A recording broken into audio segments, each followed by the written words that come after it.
ஓம் சாய்ராம். என் அன்பு செல்லமே, என்னுடைய அழகான தங்கமே, வாழ்க்கையில் சில நேரத்தில் என்ன செய்வது என்று தெரியாமல் தவிக்கிறாய். என்னிடம் அடிக்கடி நீ சொல்லும் விஷயங்கள், நான் என்ன செய்ய போகிறேன், நான் எப்படியெல்லாம் வாழ்க்கையில் அடுத்தடுத்த கட்டத்தை நகர்த்த போகிறேன் என்பது எனக்கு தெரியாமலேயே நான் தவிக்கிறேன் சாயி. எனக்கும் ஆசைகள் எல்லாம் உண்டு. இன்னென்ன விஷயம் செய்ய வேண்டும், இதனால் முன்னேற வேண்டும், அதனால் முன்னேற வேண்டும் என்று 1000 விதமான ஆசைகள் உண்டு. ஆனாலும் என்னுடைய வாழ்க்கையில் இப்பொழுது இருக்கும் சூழ்நிலைகள் எதையுமே செய்ய விடுவது கிடையாது.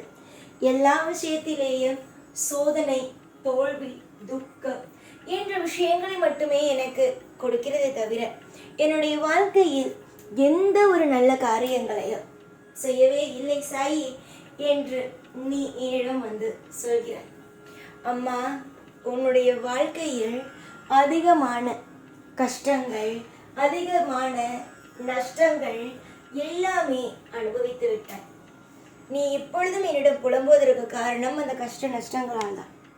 உன்னுடைய அந்த கஷ்டம் நஷ்டம் அனைத்து உன்னை விட்டு போக வேண்டும் என்றால் முதல் வருஷத்திற்கு ஒரு முறையாவது குலதெய்வ கோயிலுக்கு சென்று வழிபாடை செய்துவிட்டு வா. உன்னுடைய பழக்கங்கள் என்னவோ அது சரியாக உன் குலதெய்வ கோயிலுக்கு போய் செய்துவிட்டு வா. அதற்கு இன்னொரு விஷயத்தையும் நீ செய்ய வேண்டும். முக்கியமாகவே என்னவென்றால், உன்னுடைய வாழ்க்கையில் பெரிய கஷ்டங்கள், கடன் சுமைகள், பாரங்கள் எல்லாம் இருக்கிறது. அப்பொழுது குலதெய்வ கோவிலுக்கு போகும் பொழுது நாளே ஒரு கடையில் உருண்ட வெல்லத்தை உன்னால் எவ்வளவு வாங்க முடியும், 1/2 கிலோ, 1 கிலோ, 2 கிலோ, இப்படி உன்னுடைய பணத்துக்கு தகுந்தது போல வாங்கி கொண்டு வீட்டில் வந்து பூஜை அறையில் வைத்துவிடு. இல்லை சாதாரணமான இடத்திலே பொதுவாக வைத்துவிட்டு காலையில் மறக்காமல் உன்னுடைய குலதெய்வ கோயிலுக்கு நீ செல்லும் பொழுது அதை எடுத்து போய் அந்த கோயில் இருப்பார்கள் அல்லவா, அவரிடம் கொடுத்து உங்களுடைய நெய்வேத்தியத்துக்கு, அதாவது சக்கரை பொங்கலுக்கும் உங்கள் நெய்வேத்தியத்திற்கு நீங்கள் இதை உபயோகப்படுத்திக் கொள்ளுங்கள் என்று கொடுத்துவிடும். இது உன் குலதெய்வ கோயிலில் மட்டும்தான் செய்ய வேண்டும். நான் மற்ற கோவிலில் செய்யலாமா என்று கேட்டால், இது குலதெய்வ கோயிலில் நீ செய்யும் பொழுது உன்னுடைய வாழ்க்கையில் இருக்கும் கஷ்டங்கள் கரையும். உன்னுடைய வாழ்க்கையில் கசப்பாக இருக்கும் விஷயங்கள் முற்றிலுமே மாறி இனிப்பானதாகும். தெய்வத்துடைய உணவில் அதை போடும் பொழுது உன்னுடைய வாழ்க்கை எப்படி இருக்கும் என்பதை நீயே கொஞ்சம் யோசித்துப்பார். அந்த அளவுக்கு உன்னுடைய வாழ்க்கையில் அற்புதங்கள் நடக்கும்.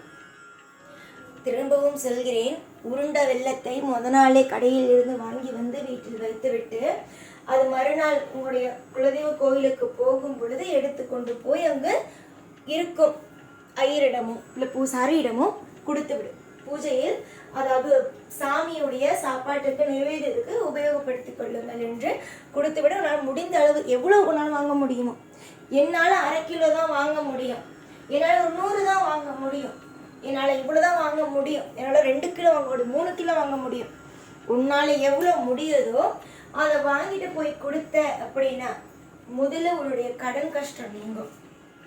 அதுக்கு பிறகு உன்னுடைய வாழ்க்கையில் பல வழி, அதாவது உன் மனசுக்குள்ள இருக்க பற்றிய வழி, நம்ம வாழ்க்கையில் தப்பு நடந்துருச்சு, தவறான விஷயம் நடந்துருச்சு அப்படின்னு இருக்கல, அந்த விஷயம் எல்லாம் உன்னை விட்டு போகும். அதே நேரம் உன்னை துரத்துக்கிட்டு இருக்கிற பாவங்கள், கர்மங்கள், கர்ம வினைகள் எல்லாமும் கரைந்து ஓடும்.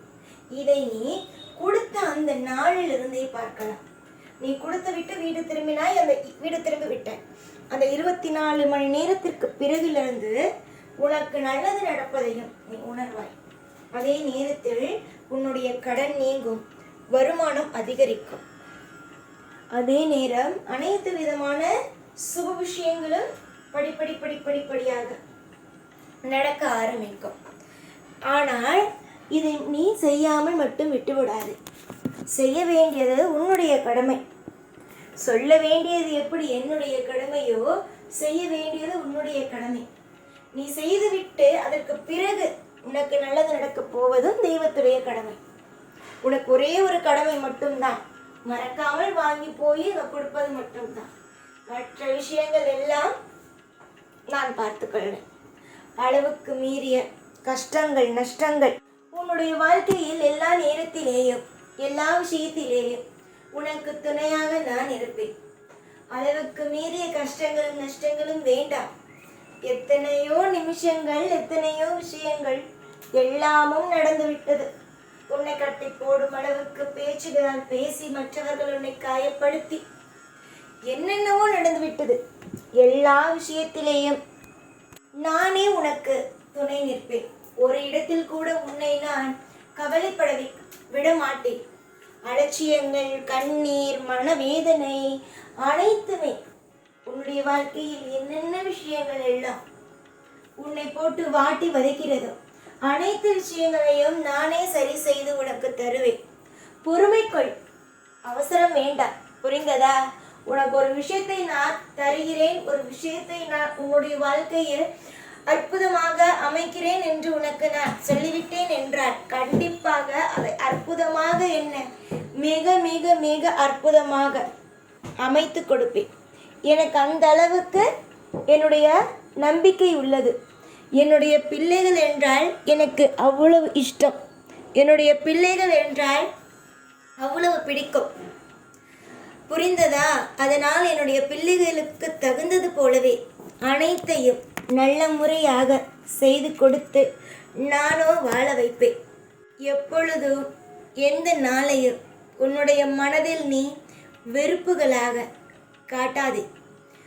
என்னுடைய வாழ்க்கை இப்படியாகிவிட்டதே, என்னுடைய வாழ்க்கை அப்படியாகிவிட்டதே என்று எப்பொழுதும் உன்னுடைய வாழ்க்கையை நீ வெறுப்பாக காட்டாதே. புரிந்ததா? உன்னுடைய வாழ்க்கையில் நல்லது என்பது நடக்கும். நீ எப்பொழுது உன்னுடைய வாழ்க்கையை நீயே விரும்ப ஆரம்பிக்கிறாயோ அப்பொழுது நல்லது நடக்கும்.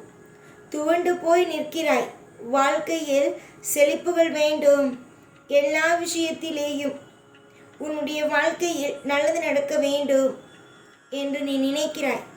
நினைப்பது அனைத்தும் நடந்திட உன்னுடைய வாழ்க்கையில் எல்லா நாளும் செழிப்பாகவும் எல்லா நாளும் உனக்கு பிடித்தது போலவும் அமைந்திட நான் உனக்கு துணையாக இருப்பேன். கஷ்டங்களை கொடுத்த நான் கூடிய சீக்கிரம் இஷ்டங்கள் என்ற ஒன்றையுமே கொடுப்பேன். என்று நீ செய்யும் விஷயங்கள் உன்னை மனதில் மிகப்பெரிய ஒரு அழுத்தத்திற்கு தள்ளியிருக்கலாம்.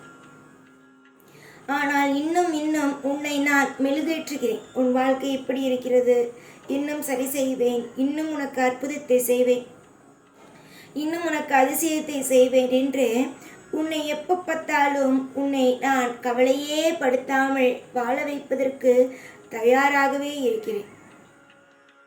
என்னுடைய தங்கமே, எப்பொழுதும் உன் கூட இருப்பேன். ஒரு நாள் கூட உன்னை நான் கவலைப்படுத்த மாட்டேன். அலட்சியமோ உன்னுடைய வாழ்க்கையில் ஒவ்வொரு நாளையும் ஒவ்வொரு நேரத்தையும் ஒவ்வொரு பொழுதும் உன்னை நான் அலட்சியம் செய்ய மாட்டேன். நீ நன்றாக இருக்க வேண்டும். பல நிமிஷங்களில் உன்னுடைய வாழ்க்கையில் நீ சிறப்பாக இருக்க வேண்டும் என்பது மட்டும்தான் என்னுடைய ஆசை. என்னுடைய ஆசைகள் படியே உன்னுடைய வாழ்க்கையில் எல்லா விஷயத்தையும் அற்புதமாகவும் திருப்திகரமாகவும் நடத்தி வைப்பேன். நீ பொறுமையாக இருந்தால் உன் வாழ்க்கை சிறப்பானதாக அமையும்.